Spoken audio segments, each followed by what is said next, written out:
Oui, le président Issa Sall est un homme du terroir. Il est né à Tataguine en 1956.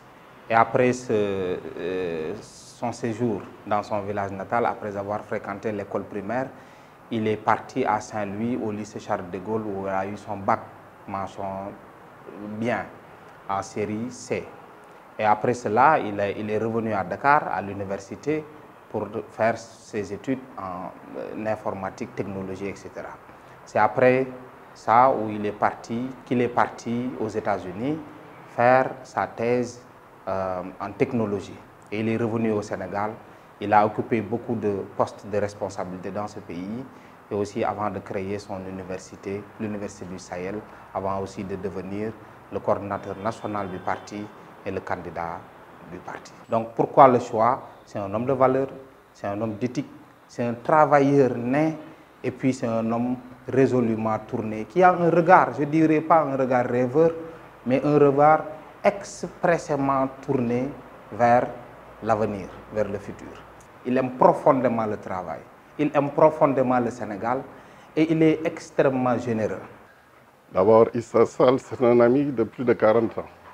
Ce que je peux vous dire sur Issa Sall, c'est une personne qui est généreux. Quand je parle de généreux, c'est-à-dire généreux d'esprit et de cœur. Nous, dans les tournées, parfois on rencontre des gens qui nous disent de lui des choses surprenantes. Par exemple, Issa Sall, il a eu à murer des cimetières alors qu'il ne pensait même pas à briguer le suffrage des Sénégalais. Issa Sall a eu à créer, à même bâtir des toits d'église. Issa Sall a eu à bâtir des puits de marché dans des marchés, des robinets dans des marchés, etc. C'est lui, Issa Sall. Il a hébergé des étudiants de l'État et l'État ne paye pas, mais lui, il n'a pas délogé ses étudiants. Je l'ai connu d'abord très entreprenant. Je pense que s'il n'est pas le premier, il est parmi les premiers qui ont ouvert une école informatique ici au Sénégal. Ensuite, il a ouvert donc l'Université du Sahel, qui est une université privée, je peux même dire continentale, vu le nombre de cadres sur le plan international qui ont fréquenté son université. Sur la vie courante aussi, c'est un monsieur qui est très simple, mais un monsieur aussi qui est très fidèle en amitié. Les aides qu'il a eu à faire, côté infrastructure, côté santé, côté sanitaire, sans compter aussi, je ne vous l'apprends pas, que à l'intérieur du pays, ce n'est pas très facile. Bon, tous les agriculteurs, souvent, ils ont des problèmes de semences, ils ont des problèmes de survie, etc.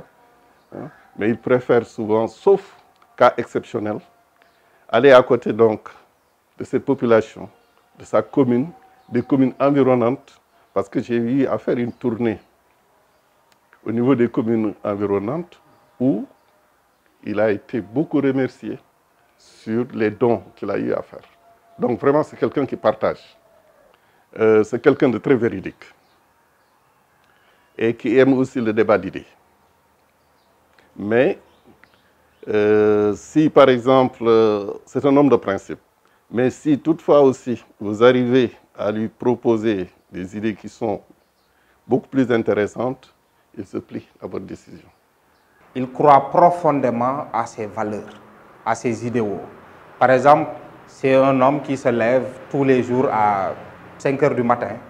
Il se réveille, il va lui-même chercher du pain à la boulangerie pour sa famille. Et ici, aux Almadies, beaucoup de gens le reconnaissent comme ça. Il marche à pied, va à la boulangerie, chercher du pain pour sa famille. Et sa maison aux Almadies, il en a plusieurs. Il a pris une de ses maisons, la maison dans laquelle il habite. Il a divisé ça en deux et a créé une mosquée. Et la mosquée, c'est gérée par des Sénégalais de façon très autonome avec la maison. Il n'y a pas de passerelle pour la maison. Ça, le premier jour quand je suis arrivé dans sa maison, ça m'a vraiment marqué.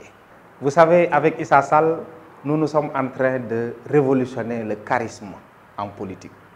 Le charisme n'est plus cette personne, ce beau parleur, quelqu'un qui parle, qui ne dit pas la vérité aux Sénégalais, quelqu'un qui ne rêve que pour avoir le suffrage des Sénégalais. Issa Sall est en train de révolutionner le charisme en politique. Le charisme en politique, c'est les valeurs, c'est les vertus, c'est le sens profond de l'amour pour son pays, c'est l'amour à la vérité. Voici l'homme, voici Issa Sall.